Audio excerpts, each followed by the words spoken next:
Hello, housemates, and welcome back to Planescape Torment. So, I lost a few minutes of recording here. So what happened is I figured out how to get out without being sort of caught and having the trouble of, fighting with all the dustmen. So essentially you have to run and talk to this named dustman guard who's just at the edge of your vision, and then him you can convince to let you out, and then you have to run away from the other guard before he interrogates you, and then you can get outside without any incident. I think there's still some things that I need to do inside, and so what you missed, other than that little conversation where I convince him that I'm here to see Dahl, and then he says, oh, he's pretty ill, and I say, I can come see him later, and then he lets me out. And then this short little cinematic where... What's the hold-up? Be quiet. A short cinematic wherein I'm gone. you see a whole bunch of weird ghosty-looking things show up around the slab, which you sort of started off on. So, we're going to try and get back in now. You see a pale-faced dustman standing guard over the front gate. He is staring off across the city rooftops with a distant expression. As you approach, he turns to face you. Yes? I had some questions. He nods and waits. I'd like to enter the mortuary. What is your purpose within the mortuary? I'm here to see Dahl. He nods. Very well. Follow me. All right. And we're back in. So it looks like now we can go around freely, not worry about stuff. Now there's a ghost. Hey, ghost. You see a strikingly beautiful ghostly form before you. Her arms are crossed and her eyes are closed. She has long, flowing hair, and her gown seems to be stirred by some ethereal breeze. As you watch, she stirs slightly, and her eyes flicker. Greetings? You. What is it that brings you here? Have you come to see firsthand the misery you have wrought? Perhaps in death I still hold some shred of use for you, my love. My love? Do I know you? The spirit makes a begging motion with her hands. How can it be that the thieves of the mind continue to steal my name from your memory? Do you not remember me, my love? The ghost stretches out her arms. Think. Her voice becomes desperate again. The name Deonara must evoke some memory within you. I think I feel the stirrings of memory. Tell me more. Perhaps your words shall chase the shadows from my mind, Deonara. Oh, at last the fates show mercy. Even death cannot chase me from your mind, my love. Do you not see? Your memory shall return. Tell me, how can I help you? And I shall.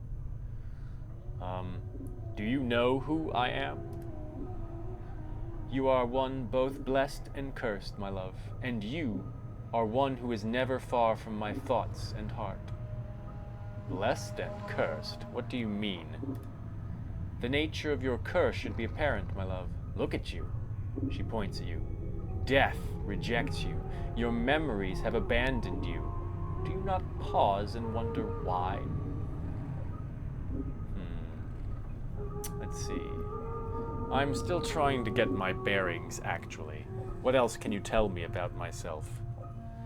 I know that you once claimed you loved me, and that you would love me until death claimed us both. I believe that, never knowing the truth of who you were, what you were, and what am I? I cannot. She suddenly freezes, and she speaks slowly, carefully, as if her voice frightens her. The truth is this. You are one who dies many deaths. These deaths have given the knowing of all things mortal, and in your hand lies the spark of life and death. Those that die near you carry a trace of themselves that you can bring forth. As Deonara speaks the words, a crawling sensation wells up in the back of your skull. You suddenly feel compelled to look at your hand. As you lift it up and look at it, you can see the blood coursing sluggishly through your arm, pouring into your muscles, and in turn giving strength to your bones. What? Gained an ability. I gained a special ability and 1,000 XP. And you know Deonara is right. You suddenly remember how to coax the dimmest spark of life from a body and bring it forth, though the thought both horrifies and intrigues you. So we can raise other people from the dead, which is obviously handy. It will not work on anyone who does not travel with you, and it will not work on party members that you remove from the party while they are dead. Good to know. I had other questions. Updated my journal. What is it you wish to know? Can you tell me where I am? Where you are? Why, you are here with me, my love, as in the time when life was something both of us shared. Now, it is the eternal boundary that separates us. Eternal boundary? Deonara sounds saddened. It is a barrier I feel you shall never cross, my love. It is the barrier between your life and what remains of mine. I see. Perhaps you could answer some other questions. Who are you? Yes. Already did that. You know who I am. I had some other questions. Alright, nothing now, Deonara, though I shall return. Farewell. Hold a moment. I learned much when I traveled with you, my love, and what you have lost I have retained. I have not divulged all that I know to you. My sight is clear, whilst you fumble in the darkness for a spark of thought. And what is it that your sight sees that I do not? Time itself relaxes its hold as the chill of oblivion slowly claims us, my love. Glimpses of things yet to come swarm across my vision. I see you. I see you as you are now, and... Deonara grows quiet. What is it? What do you see? I see what lies ahead for you. It ripples through the plains, stemming outward from this point. Shall I speak of what I see? Tell me. First, I require a promise. Promise you will return, that you will find some means to save me or join me. So, you can either refrain to make the promise because you know you can't keep it, you can lie, you can be angry at her and tell her either to just tell you what she knows or get lost. Well, you can make a vow. So the difference here is that making a lying promise will increase the sort of chaoticness of your alignment. Making an actual vow will increase your lawful alignment, and then if you subsequently break it, will big time change your alignment to chaotic. You can sort of meander down a middle path,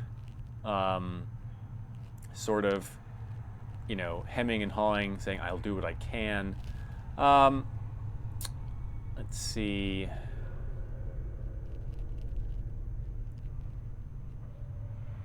What do I want to do in this playthrough?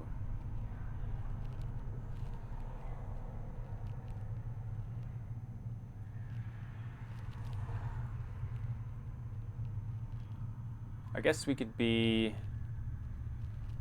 super lawful.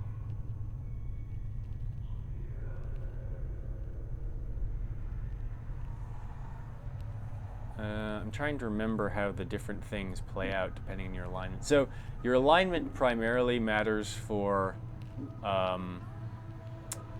there's items that you can only equip if you have certain types of alignment, both on the law chaos axis and the good evil axis. So this has the traditional 2nd edition D&D alignment pattern going on here.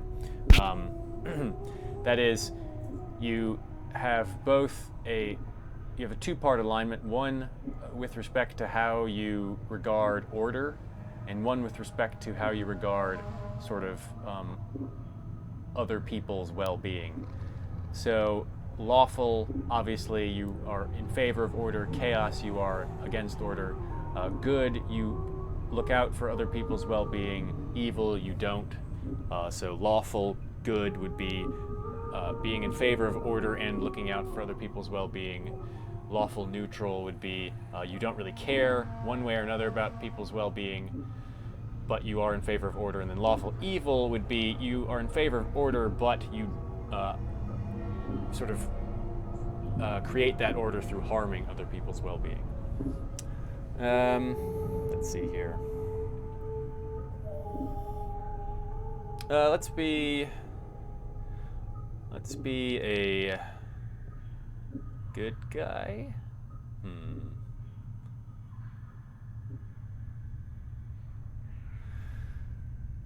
Yeah, I really don't remember all of the different small ramifications of your alignment.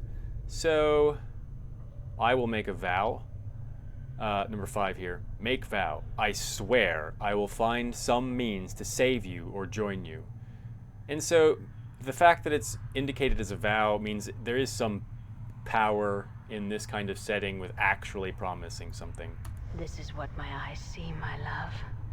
If you Unfettered lie, by the she still shackles tells of you. Time. You either have to lie or make the vow, I'm pretty sure. You shall meet enemies 3, but none more dangerous than yourself in your full glory. They are shades of evil, of good, and of neutrality, given life and twisted by the laws of the planes. You shall come to a prison built of regrets and sorrow, where the shadows themselves have gone mad. There you will be asked to make a terrible sacrifice, my love. For the matter to be laid to rest, you must destroy that which keeps you alive and be immortal no longer. Destroy what keeps me alive? I know that you must die while you still can. The circle must come to a close, my love. You were not meant for this life. You must find that which was taken from you and travel beyond, into the lands of the dead. Die while I still can. Updated my journal. I do not doubt your ability to rise from the dead. I do believe that every incarnation weakens your thoughts and memories. You claim to have lost your memory. Perhaps it is a side effect of countless deaths. If so, what more will you lose in successive deaths? If you lose your mind, you will not even know enough to realize that you cannot die. You shall be truly doomed. Countless deaths? How long has this been going on? I do not truly know, except that it has gone on long enough. I had another question. Nope, that's it. I shall wait for you in death's halls, my love. She smiles, but there is only sadness in it. She closes her eyes, and with an ethereal whisper, she fades. You back with me, Chief? You kinda drifted out of me there. No, I'm fine. Do you know who that spirit was? Eh? Spirit? The specter I was talking to. The woman? You were rattling your bone box with some woman? Where? Morty looks around, excited. What did she look like? She was right on top of the byre. Didn't you see her? No. You just kind of drifted out for a bit there. Just stood there, statue-like. I was a little worried you'd gone addle on me again. No, I'm fine, I think. Let's move on. I feel stronger. We leveled up. We learned a bunch of stuff. We've been dying and coming back to life, or some semblance of life, for quite some time. Apparently, we had some kind of relationship with this woman's ghost, or this woman who is now a ghost. And it seems like we did something wrong by her, and but yet she still holds some affection for us nonetheless. And in this current incarnation of ours, we have made a promise with her, promise to her, to find some way to save her or to join her. and we made an actual vow. So, see, does it tell us anywhere about our... It'll announce somewhere when your alignment has significantly changed. So our current alignment is true neutral. Again, there are various reasons to keep particular alignments. They can help you wear certain items and that kind of thing. And you can, once you have moved towards one alignment, so we did something making a promise to move us towards law. If we want to counteract that, we can do something chaotic at a later point, tell a lie or something to that effect. So you're not set down one path permanently once you take the first step. Okay, we can level up. Let us do so. So you start off as a fighter. You start off as a level 3 fighter, so now I believe we are at level 4. You gain a characteristic point, I think, every level. Our saving throws have improved. We've gained 5 hit points. Our fighting skill has improved. We got no thief points because we're not a thief. And these are all our saves in old 2nd edition glory versus random garbage. And we have 10 armor class because we're not wearing anything, and 28 hit points. So we accept. And we gain our characteristic point.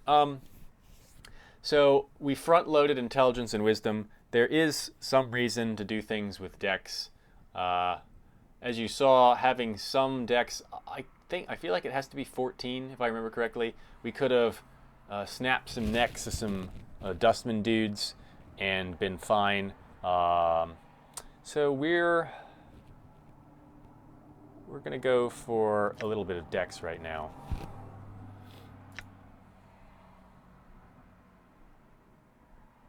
Okay. Good. All right, let's see if they're going to let us explore this area. Done. Now, we could get a lot of XP by fighting those big old skeletons that killed us the first time around. This woman's corpse pauses in its trudging about as you approach. You notice the number 114 is carved into her forehead. Her mouth has been sewn shut, but the threading is slowly coming loose, and faint moans issue from between her lips. So, doing anything later? The corpse continues to stare at you. Farewell, then. What is this rotting vision I see before me? Morte likes what he sees. Done. Let's see if he's gonna... No. I'm gone. No. I will not All right. hold. I'm walking around checking things out. You see a male corpse with the number 331 chiseled into his skull. His eyes and lips are stitched closed, and there is a gaping hole torn in his throat. He smells foul. Leave him in peace.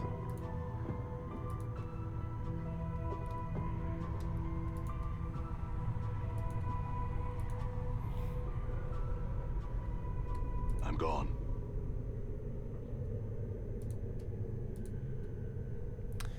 This doddering corpse has its eyes sewn shut as well as its mouth, and the number 732 is carved into its brow. The threadwork that keeps its ocular cavity sealed looks extremely old. You wonder if the eyes were sewn shut before or after the man's death. You notice that he is carrying a huge tome in his hands, as if taking it somewhere. Take the tome from his hands carefully. I couldn't carry anymore, so I had to drop it. You carefully take the tome from the corpse's hands. It doesn't seem to notice. The tome appears to be a book of enchantments and wards. It is filled with diagrams and charts detailing various aspects of the necromantic arts. The book itself is extremely heavy. As awkward as the zombie is, it must be extremely strong. Alright, we're going to leave it in peace. We drop that book. Need to...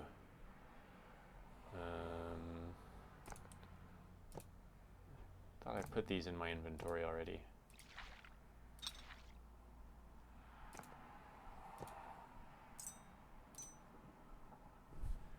Alright, let's pick up this Tome of Bone and Ash. This worn, leather-bound tome lists diagrams and charts dealing several minor wards and enchantments. There are numerous drawings of skeletons, bones, and the manner by which they may be preserved over time. Of particular interest is the section regarding guardians. Apparently, the dustmen animate corpses of fallen giants to serve as guardians for the mortuary. To make them even deadlier, armoring enchantments are woven into their breastplates to help shield them from attacks. The book is much too complex for you to absorb all at once, but it looks as if you could refer to certain sections when the need arises. So the guardians are the things that bashed me to death earlier. So we can, this lets us deal with them after a fashion. So, giant skeleton. Before you is a giant skeleton in ornate bronze armor. The armor has been bolted onto the skeleton's frame with a series of elaborate symbols, and a series of elaborate symbols have been carved across the breastplate. You wonder where the skeleton came from. You weren't aware they made humans in this size. The huge blade in its hand looks like it weighs as much as a wagon cart. So... Hey, how about this skeleton, Morty? Will it do as a body? Morty grins. Is that a yes or... Oh, sorry. Morty floats up to the head of the skeleton, stares at it, then floats back down, studying the armor and the blade as he descends. Oh, yes. Yes, I think this will do. I don't know. This looks like more than you can handle. Then what in Baitor did you ask me if I wanted it for? Practicing your cruelty skills? Morty bobs indictedly. And after all I've done for you...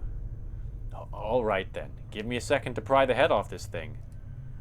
As you're about to do so, you suddenly stop, and your eyes are drawn to the skeleton's armor. Something about the symbols on its breastplate makes you pause. If these skeletons are guardians, then disturbing them may awaken them. Examine the skeleton again, carefully. The skeleton's intricate bronze armor is riveted onto its ribcage and shoulder blades with a series of iron bolts. As you study the frame behind the armor, you notice the same iron bolts are set into the skeleton's shoulder, elbow, pelvic, and knee joints. A mass of thick leather cords and knotted ropes run along the length of the skeleton's arms and legs, woven in such a pattern that they resemble muscles and tendons. Examine the armor. Despite the armor's obvious age, it looks well cared for. It shines brightly, and the symbols engraved on the breastplate seem to flow into the firelight, shifting slightly whenever you try to focus on them. Study the symbols. Almost unconsciously, you let your gaze relax as you look on the symbols. After a moment, the symbols cease shifting and resolve into a trail of runes that run up and down the breastplate. Strangely enough, the interlocking pattern of runes reminds you of chains. And with that thought, you suddenly recall that these runes are some sort of warding enchantment. Study the runes and try and recall the enchantment. You study the pattern of runes as they weave their way across the breastplate. On its most basic level, the runes are a lesser armoring enchantment, but several skull-shaped runes and spherical tracings along the edge of the armor make you suspect several greater necromantic and warding enchantments are woven in as well. Touching the skeleton will most likely cause it to awaken and defend itself. See if you can dispel the enchantment somehow. You suspect that marring the rune pattern along the breastplate could unravel the enchantments, but it looks difficult. The pattern is complicated, and scratching out the wrong portion could cause the skeleton to animate. Let's see. Why did we get XP there? I guess just because we took that option.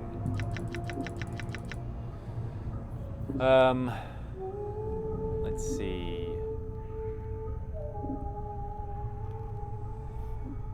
So I would assume that we do the warding, then work backward.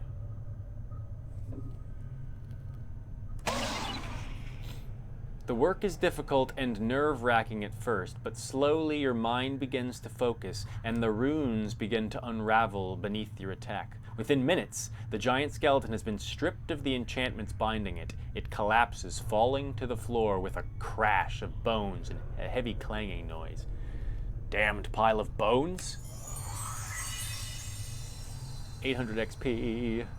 You wait for a moment, but no one responds to the sound. Moving quickly, you sift through the skeleton's parts on the floor. Most of it is too heavy or too old to be useful, but you discover a piece of the skeleton's breastplate with a majority of one of the broken enchantments engraved on it. You have a feeling it could prove useful. I'll just take that then. Looks like my skills have increased. All right, Morte What's up? has gone up. Level.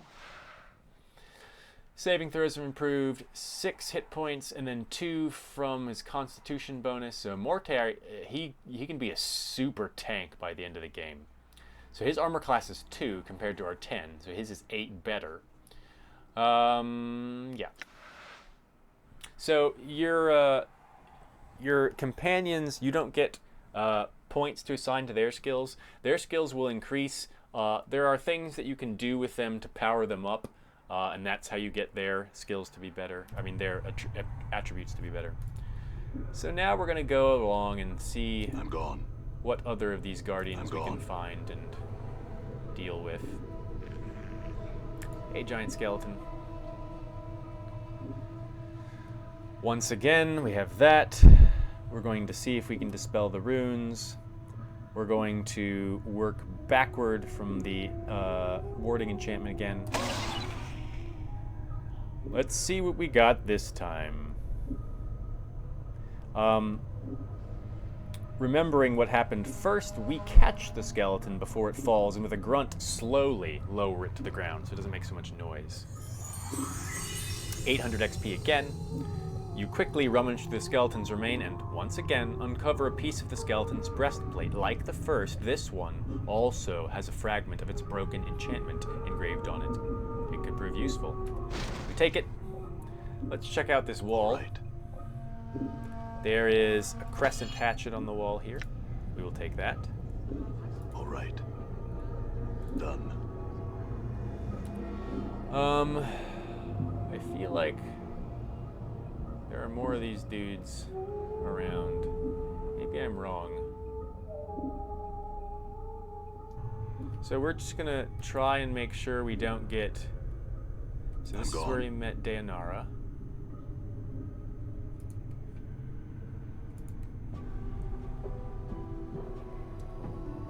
I'm gone. I'm gone. We'll just run out the All front right. door. We got 1600 XP. Nope, not gonna hold. Done. All right, so now we are outside I'm gone. in the wider world. Done. Let's hey, Done. let's cruise around the outside of the right. mortuary here. See if we can learn anything, find anything. I'm gone. I'm gone. All So right. despite the fact this game is so old, at least this portion of the game's graphics aren't particularly, I'm gone. you know, they're still good to look at. I can't remember if all the dustmen are equal. Yeah. So let's get out of this place. And here is a not dustman, Pox. This cowled figure is hunched by the mortuary gate. His face is obscured by the shadows of his hood. What little you can see is his chin, which is covered with stubble and what appears to be a foul green and purple rash. The rash seems heaviest around his neck, fading as it crawls up to his chin. Greetings. The figure doesn't budge. There is a moment of silence. Then he responds in a high-pitched voice that sounds more suited to a girl of 10 years than a man. Hi? Who are you? Pox I am. Hi? Pox. Oh god. I'm gonna have to speak in this high-pitched voice the whole time now. I'm sorry that I did that. Mother and father named me. Wished a pox on a firstborn, a curse given. Came true it did, hi. Again, your eyes are drawn to the purple-green rash covering Pox's chin and neck. Oh, I had more questions for you. What are you doing? Wait for debtors I do, hi. Debtors? Corpses? Why? Alright, I'm not going to talk in that voice anymore. Find a debtor, take him through the gate, get some jink, then I wait again, hi. Through the gate. Why? A debtor's to a dustman what a copper's to a collector. Bring them the dead, they give you the copper at the gate, they do. Is the front gate the only way inside the mortuary? Hi, only a debtor or dustman go in the gate, they do. You want Pox to make you a debtor again? Again? Hi, many times you ask, Pox always do. How many times exactly? Many time, hi. So we've met before. Hi. What do you know about me? You a debtor won't stay dead for long. Deal square with Pox, you do. Do you know anything else about me? Okay, he doesn't. We don't... let's see if he knows anything else. Do you know anything else besides that? Okay.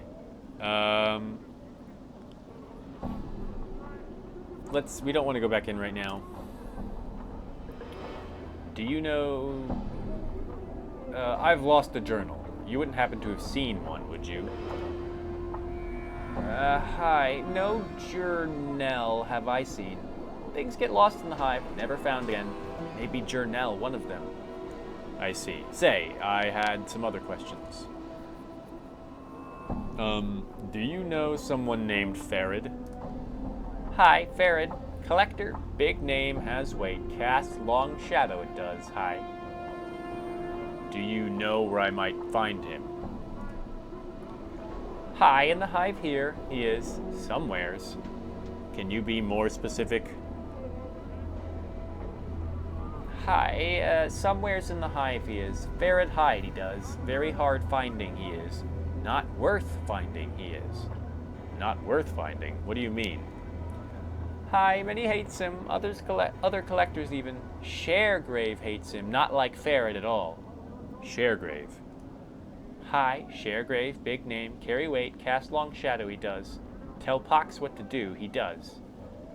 Would your boss, this Sharegrave, know where Farid is? Updated my journal. Hi, Sharegrave knows dark he does. No Farid a hiding he does. Sharegrave in Ragpicker Square, many blocks west of here, hi. Say, Sharegrave that Pox send you, tell him. Sharegrave become sharecropper with Pox he will, hi. Okay. Ragpicker Square, west of here. Alright, I'll go look for this Sharegrave then. Okay, so we learned some stuff.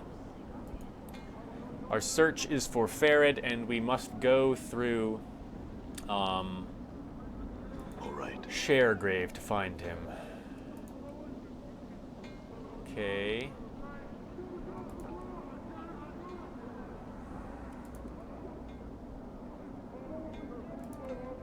This obsidian wall has thousands of names carved into it. You see a dustman with a crooked smile frozen on his face. Despite the smile, his eyes are as dull as stones.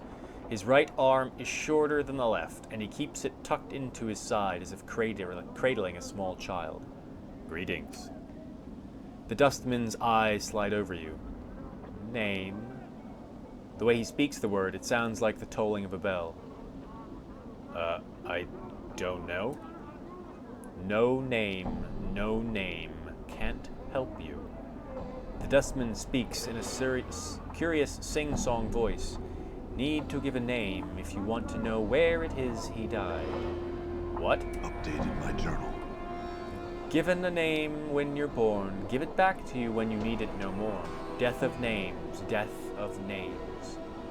His eyes swim across the monolith, then the walls of the area. Buried many names here, death of names has. Tell me a name, I show you its grave. Deonara. His eyes roll to the back of his head, then pop back. With a wild gleam, his eyes run across the wall of the monument, scanning the names at inhuman speed. He then points at the section of the wall. Buried. Examine the spot he's pointing at. Chiseled into the black stone in tiny, cramped writing is the name you requested. It is almost lost beneath the sea of names around it. I had another name. Once again, his eyes seem to slide over you. Name. The way he speaks the word, it sounds like the tolling of a bell. Doll. He shakes his head. Not dead yet, that name is. Not buried here. Not time. Not time. Let me try another name. Adon. He shakes his head. Not dead yet, that name is. Not buried here. Not time. Not time. Can you bury a name for me? He nods, then unfolds his small hand from where it is cradled on his side. It looks atrophied. It is the size of a child's hand. Cost jink to bury a name. 3 coppers, 3. So, burying a name, we don't know exactly. I know that this is important at some point. I'm not going to bury anyone's name right at the moment because I feel like that's a jerk thing to do. So, we're going to get lost. Let's talk to this dude, Quentin. People with names, you always talk to them in role-playing games. The man before you looks to be middle of height and years. He is stout with a thick, bullish neck, and his shoulders are hunched, as if a great weight was pressing upon them. He wears an impatient look as he stares at the black monolith in front of him. Greetings. The man throws you a glance. There's room, Cutter. No need to ask my leave to stand here. Actually, I wanted to know what this monolith was. It's a tombstone for the plane, he scoffs. Graveyards of names are scratched on that rock. Can only hope my name's the one that'll split the stone in twain. He points at the base of the monolith. Quentin, right there, hammered in just hard enough to send the damned thing crashing down. Tombstone of the plains. Aye, Quentin smiles ruefully. The Dusties scratch the names of the dead on this monument here. He gestures around him. And on the walls of this place. Not enough space by my reckoning, but no matter. They do their best. Can barely read half the names. What are you doing here? Reading the new arrivals. Try and find a new one every day. Try and remember if I knew them. Nothing more. The Dustmen record the names of all that have died on this monument. Aye, they scratch them on this rock and scratch them on the walls in this place too. Quentin scoffs. I don't know why they take the trouble to counting the dead. The Dusties have more care for the living. The living? Aye. You know, the Dustmen mourners that come to this place, they aren't mourning the dead, see. They're mourning the living. You can barely get a word in with them edgewise without them asking you to mourn some poor living Burke for you. Why do they mourn the living? You got me there, Cutter, he shrugs. Might want to put the question to them. Seems to me the dead are thrice worth the pity of any poor sod living in this pit. He nods at the monument. Every name on there is blessed in my book. Ever know anybody who came back after their name was put on there? You mean come back from death? Quentin shakes his head. Not a one, Cutter. Everything that lives dies, and that's the way of things. He shrugs. Still, considering the planes go on forever and all, I suppose anything's possible. I suppose so. Say, I had another question for you. No harm in asking, Cutter. Can you tell me who that crazy dustman is on the other side of the monolith? Quentin smirks. Not the sanest bird in the cackle house, is he? That barmy's death of names. Quentin scoffs, though death of sense might fit him better. What does he do here? He's the keeper of the memorial area, knows where all the names around here are, and he can point it out if you need him to. A little addled, to be sure, but he's helped me a few times. He shrugs. He's also got the duty of carving new names in when their owners pass on. I see. Thanks. Talk to this person. This woman's face looks broken, and she is covered in scars. They look like bite marks and fingernail cuts. She is cradling the shreds of several rags in her hands and is staring emptily at the wall of the monument, at the names there. Greetings. Get back. The woman's teeth peel back, displaying a row of black canines.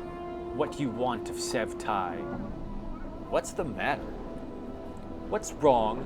Those chaos men wrecked my cart, attacked me, and killed 3 of my sisters who tried to stop them. Not sisters anymore. Now there's nothing but names on this memorial wall. Chaos men? Chaos men, a faction, they says. What they are is an adult bunch that runs wild through the hive and does whatever they please. We never did no harm to them. Then they lope in like dogs and tear apart anything within their reach. Who are these chaos men who attacked you? They're a hiver gang, a bunch of adult sods that call themselves the starved dogs barking or some such barmy nonsense. Let's see. So we can either say that we want to go kill them because we like killing people, or we can say, sort of high-handedly, that we wish to set the unjust matter to right.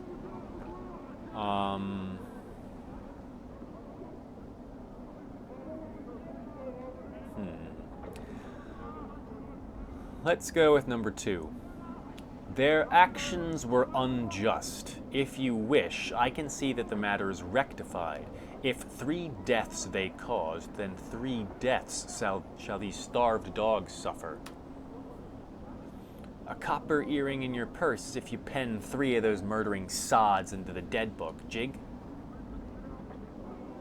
I'll see to it that they are put in the dead book.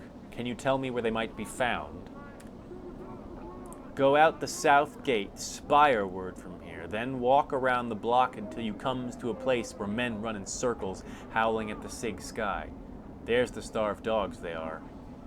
I'll go look for them then. Updated my journal. All right. There's something for me to do.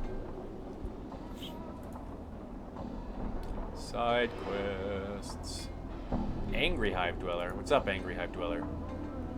You see a man in old and tattered clothes. As you approach him, he makes a detour to avoid you and keeps walking. Hey, hold for a moment. The man ignores you, begins walking faster. Sir? He turns, glancing briefly to the right of you and the left, as if looking to see if you have any friends with you. He draws a dagger. You'd best leave me be, or you'll be wearing the steel between your ribs. Calm down, I just had some questions. He scoffs. I'm sure ye do, and I have no answers for the likes of you. Piss off. Farewell, then.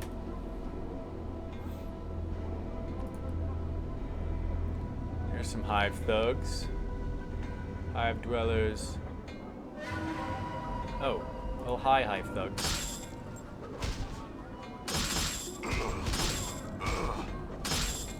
Die. Yes, the combat is a bit, interesting. Alright, let's kill the one that's chasing us.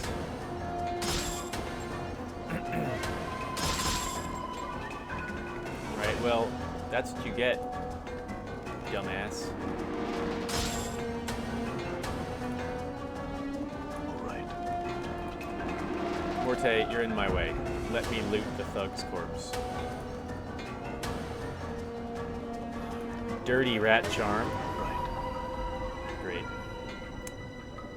Bronze ring. Yep. Starting to run out of room here.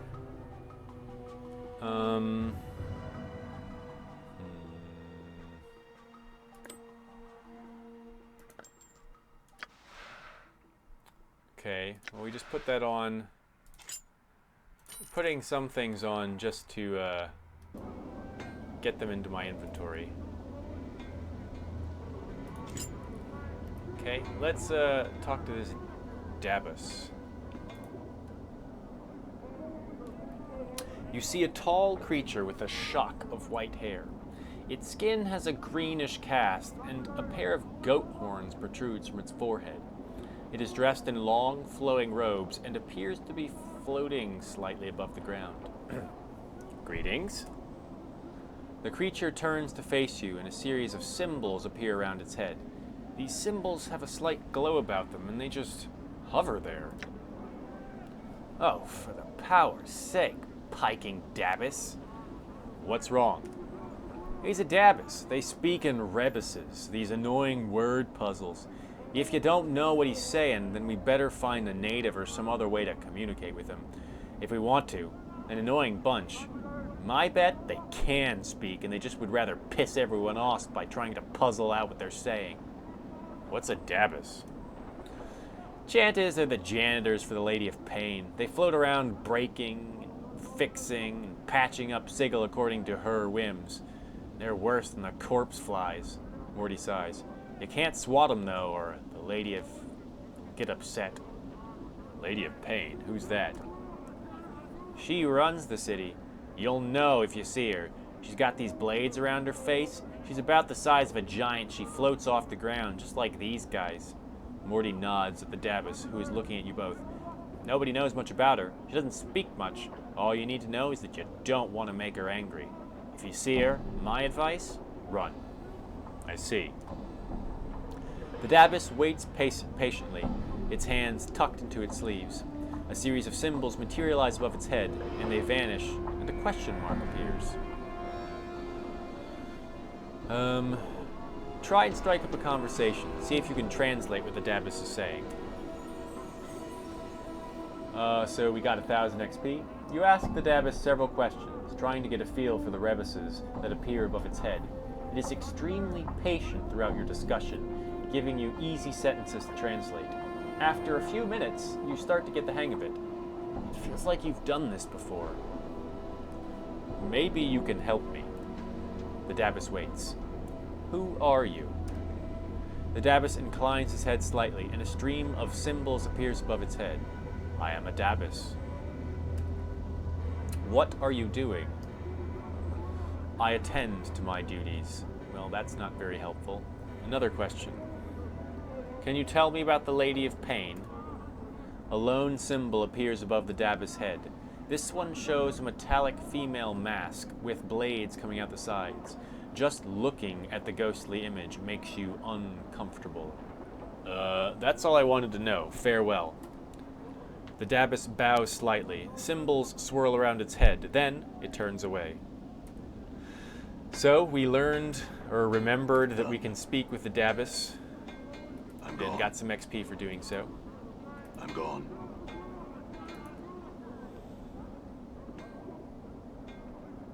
There's Ingress running around. You see a haggard woman wrapped in rags. Her hair is disheveled and dirty, and her complexion is extremely dark. Burns cover her arms, and her right hand is a fused lump of flesh. It looks melted, like wax exposed to great heat. Greetings. Updated my journal. What sits you want of me? Whoa. What is it you want? What is it you want of me? The woman's accent is thick, and you're having difficulty making out what she's saying. Why you wanted me to leave? Not leaving the city, so I can't. Tried. It's not a city, it's a prison to everywhere. Everywhere? There's worlds, there's... Her eyes gleam madly. Plains that be sinking sands, fields thirsty nettles be, sightless worlds where your limbs are given life and hate, cities of dust whose people are dust and whisper ash, the house without doors, the twilight lands, the singing winds, the singing winds. She starts to sob quietly, but she seems all out of tears. Shadows, terrible shadows there be. Where are these places? Where's them places? She flings the lump of her right hand in an arc, gesturing at the cityscape. They's all here. Doors to everywhere. Doors. You're not knowing this? She squints at you, and her teeth start chattering. Tell you I will. Beware every space you walk through or touch in this thrice-cursed city. Doors, gates, arches, windows, picture frames, the open mouth of a statue, the space between shelves. Beware any space bounded on all sides. All these are doors to other places. What do you mean? Every door has a key, it does, and with this key, they show their true nature. An arch becomes a portal. A picture frame becomes a portal, a window becomes a portal, all eager to take you someplace else. They steal you away. She raises the lump of her right hand, and sometimes what's on the other side takes part of you as a tithe. What are these keys? The keys, they number as many as the doors of this city. Every door a key, every key a door. Her teeth start chattering again, as if she's cold. And a key is anything. It may be an emotion, iron nail held between your second and fifth fingers, a thought 3 times, then thought in reverse, or it may be a glass rose. And these are all keys that open doors. Updated my journal. Yes. Her teeth start chattering, and she clenches her mouth closed and squints her eyes. Yes, can't leave.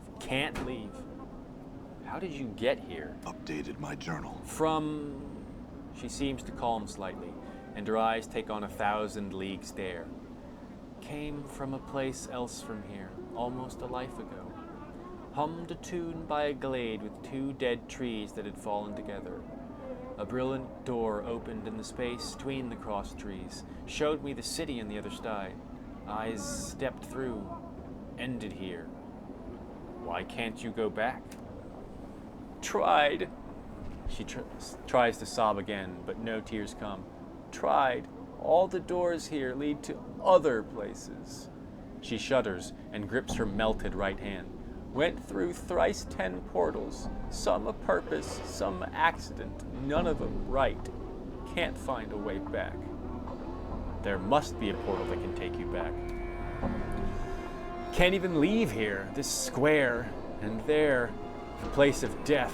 The gate waits for me. She points at the mortuary behind the gate and then turns back to you, her face desperate. Can't go anywhere in this city. You can't go anywhere? What do you mean? Anything could be a door. Any arch there, any door could be a portal. You don't know what the key is. Could get sent to another horrible place. Her teeth start chattering again.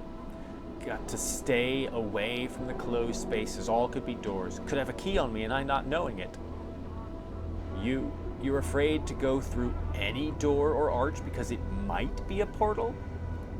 She nods, her teeth chattering. How long have you been afraid of this? She squints. Since the last time I walked through the last portal, the place where my hand... She stops. Since my 10th turning. I'm in my 4th 10th turning that now. Her teeth begin chattering again. 30 years. You haven't walked through any door for 30 years? Her vision seems to clear slightly. She looks up at you, her teeth still chattering. Let's see.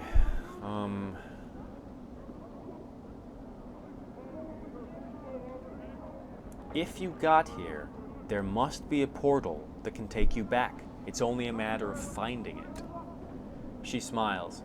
Her teeth aren't chattering because she's cold. They are moving around inside her mouth. Her gums twisting as the teeth shift about.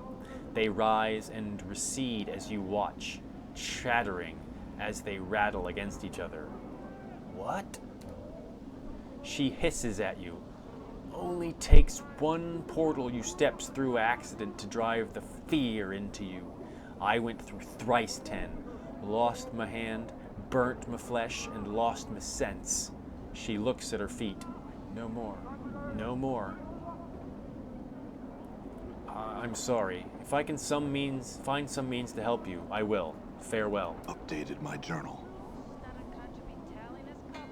Alright. Let's talk to one more person with a name and then end this episode. So, as you can see, there's just a ton of talking in this game. Bane the Sender. You see a heavy-set man with sharp features and a pained expression. Despite his huge frame, however, he has an effeminate look about him. And unlike the other residents you've seen, he looks to have bathed recently. As you approach, he looks you up hopefully, and calls out in a high voice, "Craddock, good sir." What? His hopeful expression dies as he studies your face. 1,000 apologies, good sir, if I have given offense. He gives a slight bow. I am called Bane the Sender, 3rd child of Bane the Sender. I am one of the many runners in the employ of the House of Senders. No apologies necessary, Bane. What do you want?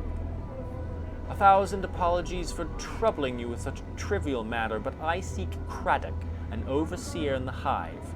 Bane looks like he is in pain, but alas, he eludes me. He looks at you hopefully again. Could it be that you have heard of such a man? I'm sorry, I haven't. Bane gives a deep sigh. I am bound to deliver a message to him, and as yet fortune has not chosen to favor me.